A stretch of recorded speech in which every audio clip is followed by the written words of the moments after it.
Taking a look today at the Scotto family vineyards Zinfandel. It's a 2014. It's all the way from California. Background story to the family is they're originally from Napoli, several generations ago. Has absolutely no bearing on what the wine's going to taste like, I'm sure. The good things about Zinfandel: cedar, leather, a rich plumminess, tobacco leaf, like sort of sweet tobacco leaf kind of influence.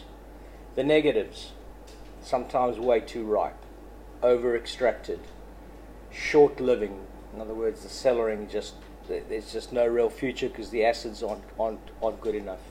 We've picked this Scotto to have a look at because it has a massive distribution relative to its winery size or ratings or anything in Western Europe. It's some kind of a maverick kind of label that for some reason sells most of its production to Western Europe. And for those who follow the Californian wine scene with any degree of closeness will know that usually large chunks of what they produce stays right at home. The American market is quite parochial and sell it all really, really strong. So let's take a look. It's not the darkest, richest color. You get sometimes, in thinking about people like Helen Turley and stuff, you get that sort of viscous, syrupy kind of look.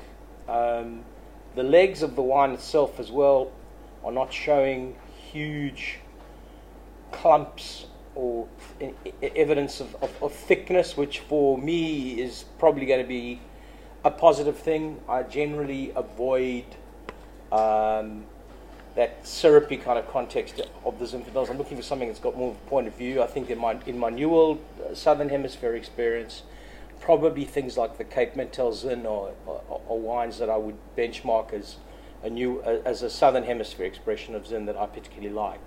This one is 13.5% alcohol. Again, a really good idea. It's not going to blow us right off the top. Now, the bottle's been open for about an hour and a half. I haven't decanted it. It's in Stelvin. What else can I say?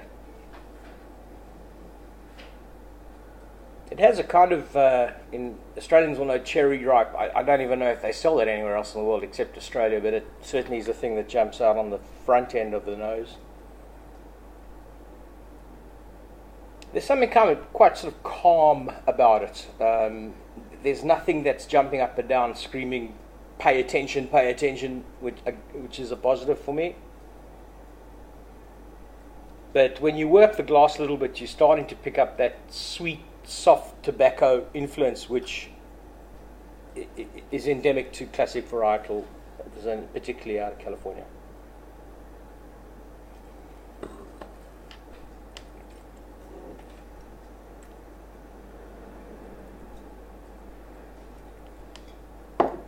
Yeah, that sort of subtler nose comes through on the palate. It's kind of mid-palate. The mid-palate is probably for me right now at this early stage in the wine more interesting than the back palate. But there's a calm balance about the wine that makes it something, especially at the price point. It's going to be sub 40 Sing dollars if we take it up. That will probably please people, particularly if they're looking for that kind of a nose. I think that in the South African context, it's not a pinotage at all, but in terms of the flavor profile and the spice profile, it's heading kind of down that track. Yeah, I like it. I do. It's not a superstar blue chip wine, but nor is it a superstar blue chip price. So at about $38, $39 a bottle, I think you might enjoy that. Cheers.